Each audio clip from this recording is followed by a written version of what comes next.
स्वयं भगवान कृष्ण के होश तब उड़ गए जब एक भक्त ने उन्हें केले के छिलके देकर कहा, लो भगवान, फल खा लो। और भक्त ने केले का गूदा बाहर फेंक दिया और भगवान श्री कृष्ण ने केले का छिलका खुशी खुशी खा लिया। मगर क्यों? ये कथा है महाभारत के समय की। हस्तिनापुर के राजमहल में दासी की संतान विदुर का जन्म हुआ। राजमहल में जन्मा लेकिन राजकुमार नहीं कहलाया। सब उन्हें दासी पुत्र कहते थे। बचपन से ही उनके साथ भेदभाव हुआ।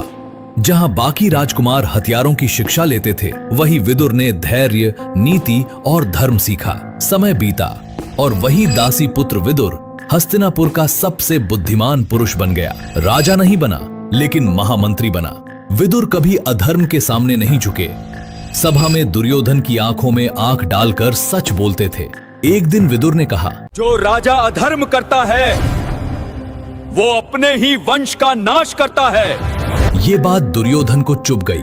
क्रोध में आकर उसने विदुर को राज्य से निकाल दिया। विदुर ने कोई विरोध नहीं किया, शांत भाव से राज्य छोड़कर चले गए। विदुर की सबसे बड़ी पहचान उनकी बुद्धि नहीं थी, बल्कि उनकी भक्ति थी। विदुर भगवान श्री कृष्ण के बहुत बड़े भक्त थे और भगवान श्री कृष्ण भी विदुर को अपना सच्चा भक्त मानते थे।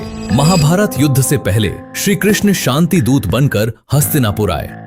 दुर्योधन ने उन्हें भव्य भोज का निमंत्रण दिया, लेकिन श्री कृष्ण ने कहा, जहां प्रेम नहीं वहां मेरा भोजन नहीं। और वे सीधे विदुर के घर चले गए, जहां न कोई महल था न राजसी व्यंजन, बस सच्ची भक्ति थी। उस समय विदुर घर पर नहीं थे। विदुरानी घबरा गईं। सामने स्वयं भगवान खड़े थे और घर बहुत साधारण।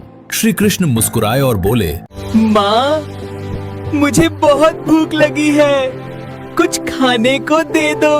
विदुरानी की आंखें भर आईं। उन्होंने कहा, प्रभु, घर में कुछ खास नहीं।